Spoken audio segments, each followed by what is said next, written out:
Have you ever found yourself desiring financial freedom, but then find yourself sabotaging that very freedom? Or maybe you find yourself in a financial rut and you don't know how to get out of it. Many times it's because we're believing lies about money without even realizing it. And they're lies that we're telling ourselves, lies that sound reasonable, but are actually keeping us spinning our wheels. So today we're calling some of those lies out one by one. And I'm not just going to be pointing fingers.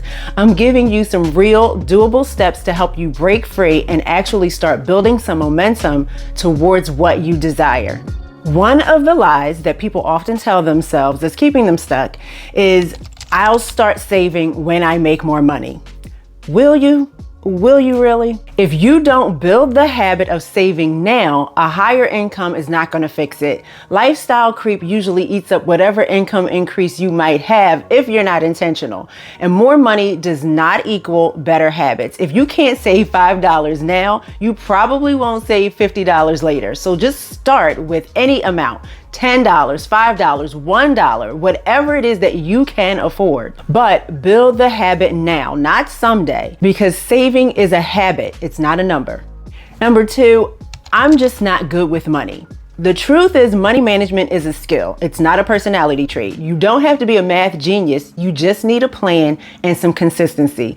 So being bad with money is completely fixable. It just requires some practice. So start with one thing, whether it be budgeting, meal planning, saving money. Just do it over and over again and look for ways to get better at it. If you mess up, do not stop. Just keep trying until you get good at it. Consistency over time is going to build your skills, and it's going to also build your confidence. Money skills are learned skills. And I've got a link to my resource library in the description where you can find some downloadable worksheets that you can use as tools to help get you started in organizing your finances and managing your money. Number three, budgeting is too restrictive. The truth is, a budget isn't a punishment. It's actually more of a freedom plan because it helps you spend your money on purpose instead of wondering where it went.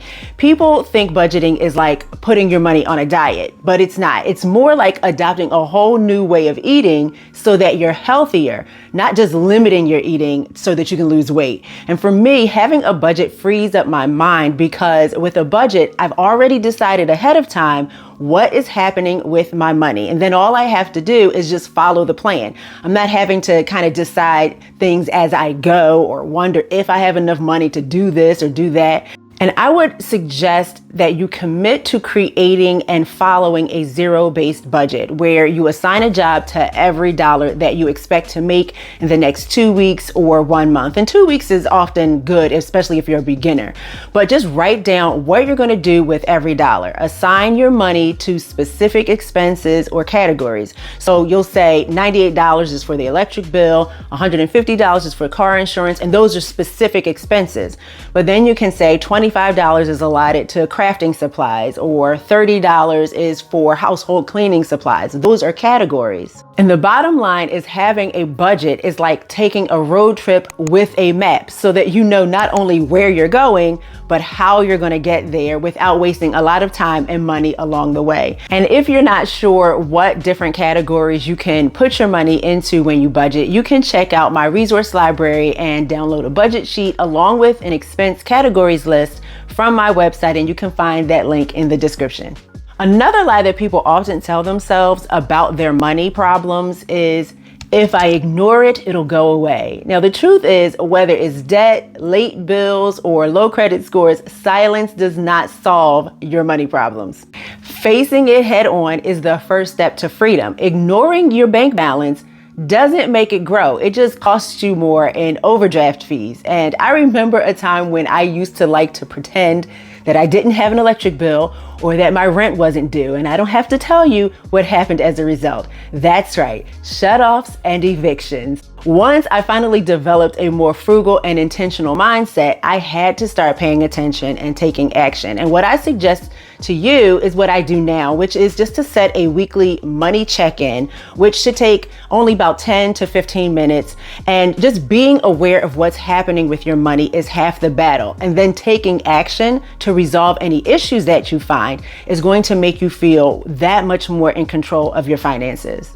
Another self-sabotaging lie is, I deserve this. I've had a rough week. Now, the truth is emotional spending feels good in the moment, but it often leads to regret and sometimes some financial setbacks. Self-care does not have to come with a high price tag. Retail therapy is not actual therapy, and your bank account doesn't really care that your boss was annoying. I'm not saying that you can't spend a little money on yourself as a treat, but usually when you're making a statement like, I deserve this, I've had a rough week, is usually because you're trying to justify spending money that you know you shouldn't be spending. What you can do, though, is just build a treat yourself fund into your budget so that when you do want to buy yourself a little something at the end of a long, hard week, you can do it guilt-free. And because your emotional spending is going to be limited by your budget, then you'll be forced to actually find more productive ways to deal with those negative emotions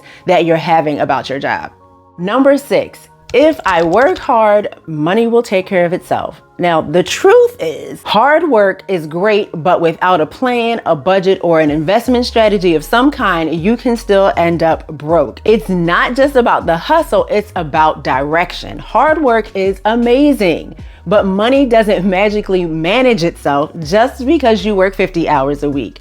Pair that grind with a simple plan. Automate your bills, automate your savings, automate your retirement contributions. And if you really want to take it to the next level, look for some opportunities that allow you to work less hard and still make good money, like selling digital products online, or being a content creator, or freelancing and charging premium rates. Then automate your bills and your savings and your retirement fund. The bottom line is that hustle plus a plan can equal long-term results.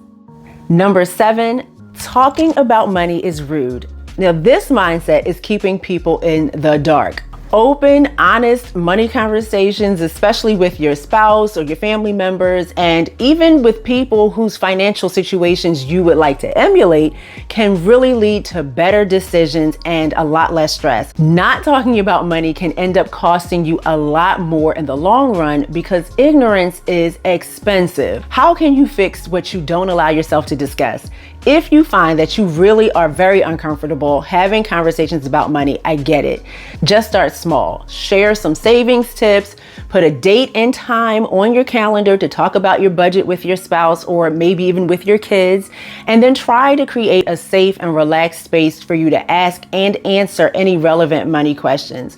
Those good money talks can lead to some real power moves. Number 8, I'm too old to change my financial situation now. It is never too late. Even small changes in your 40s, your 50s, 60s, 70s, and beyond can still have a big impact over time, even beyond you. Think about the next generation of your family.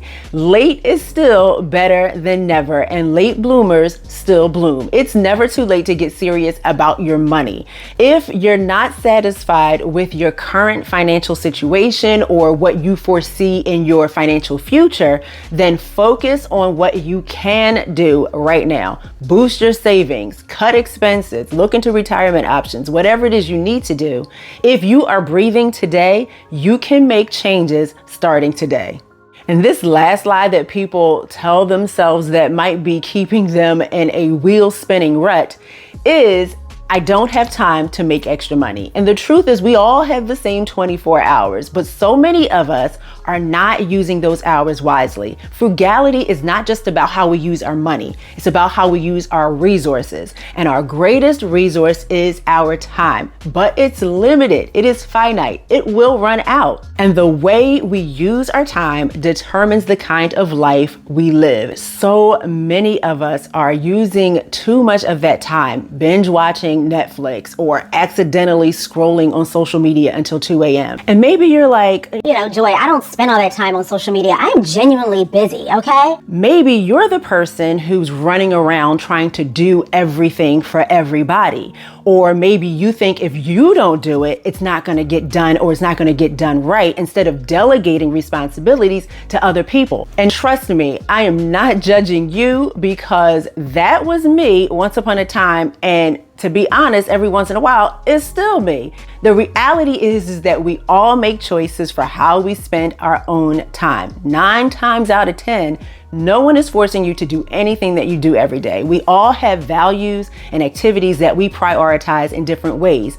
And while you might not have time for a whole second job, that doesn't mean that you can't earn extra money. Side hustles come in all shapes, sizes, and commitment levels. So just do an honest audit of your time. Just take one day to jot down the things that you're doing from about 6 a.m. to 10 p.m. and then look at those activities that are using up your time but aren't advancing you financially. And then one by one, remove those activities that you can do without 1 or 2 times per week or that you can do without altogether. And then get creative. Fill those spaces with some income producing tasks. And my tagline for this channel is helping you spend less and create more. And that refers to spending less money while creating more of what you need. But it can also refer to spending less time being unproductive and instead creating more income producing assets.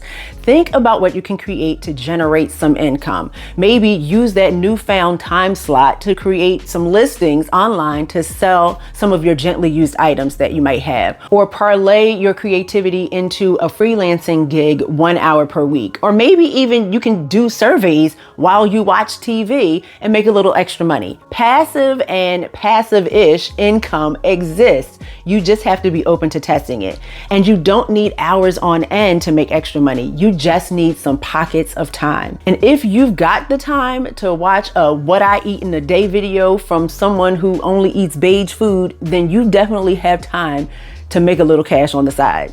Now, I know for some of us, these lies really hit close to home, but that's okay because awareness is the first step. And now you've got some tools and tips to take action. And if this video spoke to you in any way, please be sure to hit that thumbs up icon, share it with someone that you think could use a little bit of a mindset shift, subscribe to the channel so you know every time a new video drops, and then check out this video right here because this video, along with what you just heard, can help take you to the next level in your frugal living journey. So I'll see you next time. Bye.